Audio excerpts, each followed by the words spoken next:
தமிழர்களுக்கு எதிரான கருத்து இல்லை. இப்ப தமிழ்நாட்டில் ஒடிசாவை சேர்ந்தவர் ஆள்வதை ஆளக்கூடாதுன்னு பேசினா ஒடிசாவை சேர்ந்தவர்களுக்கு எதிரான கருத்து கிடையாது. அந்த ஸ்டேட்ல இப்ப நீங்க இங்க என்ன சொல்றாங்கல்ல, அந்த ஒரு தமிழ்நாட்டை தமிழர் தான் ஆளணும்.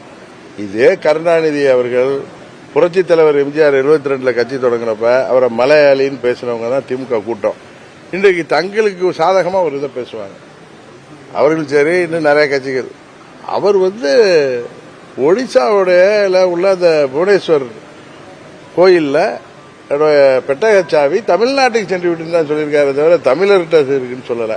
அது மாதிரி ஒடிசாவில் அரசியல் அங்க ஒரு ஒரிசாவில் பிறந்து ஒரிசாவில் பிறந்தவர் அங்க ஆட்சிக்கு வரணும் அப்படின்னு சொல்லி ஒடிசாவை சேர்ந்தவர் வரணும்னு திரு அமித்ஷா பேசுவது எனக்கு இப்ப தமிழ்நாட்டில் ஒரு தமிழர் வரணும்னு அவர் பேசுவார்ல, அதே மாதிரி அங்க பேசுறதுல என்ன தவறு இருக்குன்னு எனக்கு தெரியல.